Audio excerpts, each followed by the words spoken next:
السلام علیکم پیارے دوستو، ایک مسجد کے نیچے جب پایا گیا خزانہ، پھر اس مسجد کو توڑنے کی تیاری ہونے لگی تو اس کے بعد اللہ تعالیٰ کا ایک ایسا کرشمہ ہوا کہ وہاں کے سبھی لوگ دنگ رہ گئے۔ تو اس ویڈیو کو آپ پورا آخری تک لازمی دیکھیں اور جلدی سے آپ اس ویڈیو کو ایک لائک کر دیں اور اس چینل کو بھی سبسکرائب کر لیں۔ تو میرے پیارے دوستو، ایک گاؤں کے پہاڑی علاقے میں ایک کافی نامی ڈاکو رہا کرتا تھا۔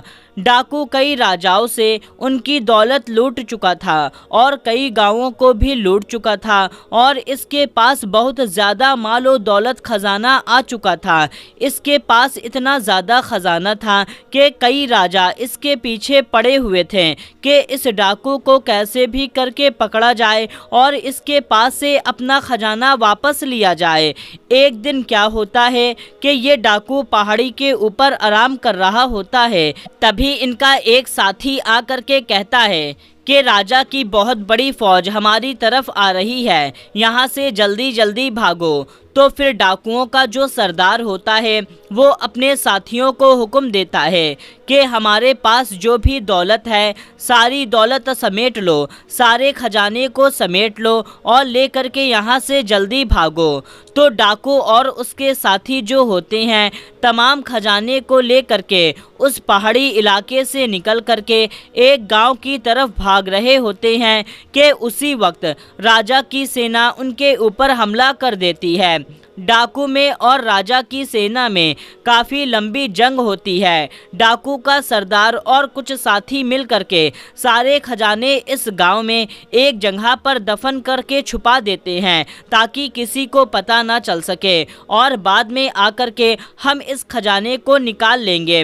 لیکن جو راجا کے فوجی ہوتے ہیں وہ ان ڈاکوؤں کے اوپر بھاری پڑ رہے ہوتے ہیں اور ان ڈاکوؤں کے تمام ساتھیوں کو ختم کر دیتے ہیں، اور صرف ڈاکوؤں کا سردار اور اس کا ایک ساتھی بچتا ہے جو کافی بری طرح سے زخمی ہو چکے ہوتے ہیں، اور وہ کسی طریقے سے اپنی جان کو بچتے بچاتے ایک جنگل کی طرف بھاگ نکلتے ہیں۔ سپاہی بھی ان کا پیچھا کرتے ہیں لیکن ڈاکوؤں کا سردار کسی کے ہاتھ میں نہیں آتا اور وہ اپنی جان بچا کر بھاگ نکلتا ہے اور پھر کہیں جا کر کے چھپ جاتا ہے، جو کہ ڈاکو بری طرح سے گھائل ہو چکا تھا جس کی وجہ سے اس کو ٹھیک ہونے میں کافی عرصہ گزر جاتا ہے۔ جب ڈاکو اور اس کا ساتھی پوری طرح سے ٹھیک ہو چکے ہوتے ہیں تو سوچتے ہیں کہ ہم نے جو خزانہ فلاں گاؤں میں فلاں جگہ پر چھپایا تھا، چلو اسے کھوج کر کے نکالتے ہیں اور پھر اپنی پوری فوج تیار کریں گے۔ اس کے بعد میں جب وہ ڈاکو اس گاؤں میں اس جگہ پر پہنچتا ہے تو کیا دیکھتا ہے کہ اس جگہ پر تو ایک مسجد تعمیر کر دی گئی ہے۔ اب ڈاکو بہت زیادہ غصے میں پریشان ہو جاتا ہے، اب کرے بھی تو کیا کرے، یہاں پر تو مسجد بن گئی ہے، اب نہ تو ہم اس مسجد کو توڑ سکتے ہیں اور نہ ہی اس کے اندر سے اپنا خزانہ نکال سکتے ہیں۔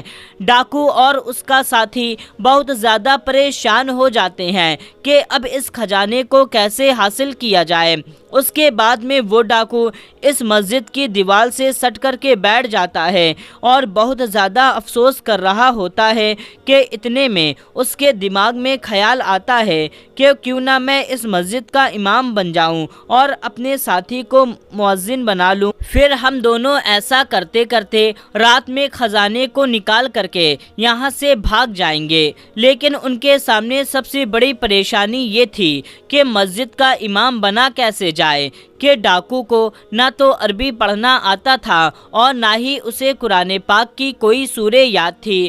پھر وہ ڈاکو اور اس کا ساتھی اسی سوچ میں ڈوب گئے کہ کیا کیا جائے۔ اس کے بعد ڈاکو کے ذہن میں یہ خیال آتا ہے کیوں نہ ہم حافظ قرآن بن جائیں اور اس مسجد کے امام بن جائیں۔ اس کے بعد میں ڈاکوؤں کا سردار اور اس کا ساتھی مل کر کے اس مسجد کے امام سے تعلیم حاصل کرتے ہیں، حفظ کرتے ہیں، حافظ قرآن بنتے ہیں۔ ان لوگوں کو قرآن کو حفظ کرنے میں 1 سال کا وقت لگ جاتا ہے۔ اس کے بعد میں جب اس مسجد کے امام کو چھٹی پر اپنے گھر جانے کے لیے دوسرے گاؤں جانا ہوتا ہے तब ये डाकू काफ़ी जिद करके मस्जिद की इमामत अपने हाथ ले लेता है और उसका जो साथी होता है वो मुअज्जिन बन जाता है। फिर उसके बाद जब उस मस्जिद के इमाम छुट्टी पर चले जाते हैं तो ये डाकू लोगों की इमामत करवाना शुरू कर देता है ताकि किसी दिन मौका पा करके मस्जिद की खुदाई करके उसके अंदर का सारा खजाना निकाल लिया जाए।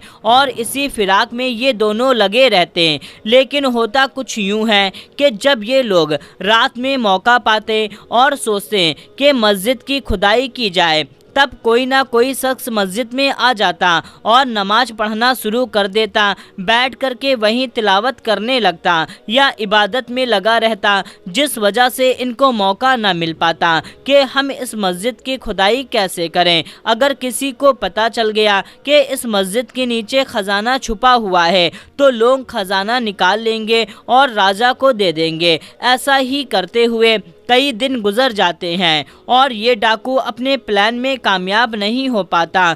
इस साल गांव में सूखा पड़ जाता है और सूखा पड़ने की वजह से गांव में अनाज की बहुत दिक्कत हो जाती है। वहां के जो गरीब लोग होते हैं वो भूखे मरने की नौबत आ जाती है, क्योंकि जो अमीर लोग होते हैं, पैसे वाले लोग होते हैं, वो दूसरे गांव से महंगा अनाज खरीद करके अपना घर चला लेते हैं। लेकिन जो गरीब होते हैं उनके पास पैसा ही नहीं होता, वो कहां से अपना घर चलाते हैं।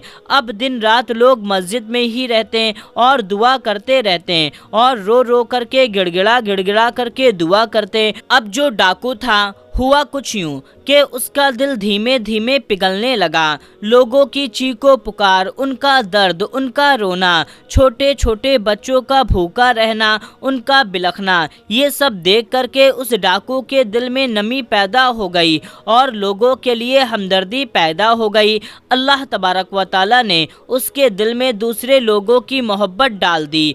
अब वो डाकू और उसका साथी जो था वो नेक बन चुके थे और एक रात में वो दोनों बैठ करके अल्लाह तबारक व तआला से अपने किए की माफ़ी मांगते हैं और अल्लाह ताला से कहते हैं, ऐ अल्लाह, हम तो यहाँ पर अपना ख़जाना लेने आए थे, लेकिन तूने तो हमें ईमान की दौलत अता फरमा दी। अब हमें किसी चीज़ की दौलत की कोई ज़रूरत नहीं है। डाकू और उसका साथी खूब रो रो कर के दुआ तौबा करने लगे। उसके बाद में जब सुबह होती है तो वो दोनों तमाम गरीब लोगों को इकट्ठा करते हैं, तमाम लोगों को मस्जिद में बुलवाते हैं और उनको बताते हैं कि इस मस्जिद के नीचे ख़जाना दबा हुआ है, इसको खोद करके ख़जाना निकाला जाए और इस गांव के गरीबों में तकसीम कर दिया जाए, ताकि इस मुसीबत के वक्त में उनके बच्चे भूखे ना रहें और परेशान होने की अब ज़रूरत नहीं है। उसके बाद में मस्जिद की खुदाई की जाती है और उसके नीचे से इतना सारा खजाना मिलता है कि तमाम गांव के लोगों में उस खजाने को बांट दिया जाता है, जिससे गांव के तमाम लोग उस परेशानी से निजात पा जाते हैं और जो गरीब लोग होते हैं वो दूसरे गांव से अनाज मंगा करके अपने बाल बच्चों का पेट भरते हैं। और ये देख करके वो डाकू बहुत ज़्यादा खुश हो जाता है।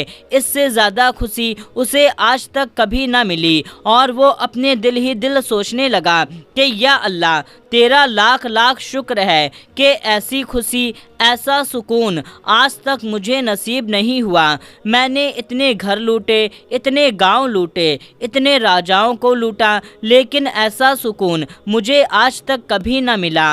अल्लाह, तेरा शुक्र है कि तूने मुझे ईमान की दौलत से नवाजा और मुझे सच्चे रास्ते पे चलने की तौफीक अता फरमाई। तो मेरे प्यारे दोस्तों, इस वाक़े में आपने क्या समझा और इस वाक़े से आपको क्या सीख मिली, आप कमेंट करके हमें ज़रूर बताएं। इसके बारे में हम आपको नहीं बताएंगे, बल्कि आपको हमें इसके बारे में बताना होगा। तो मेहरबानी करके कमेंट करके हमें ज़रूर बताएं और इस वीडियो को जितना ज़्यादा हो सके उतना ज़्यादा और भी लोगों तक शेयर कर दीजिए। तो मिलते हैं, तब तक के लिए अस्सलामु अलैकुम, अल्लाह हाफिज़।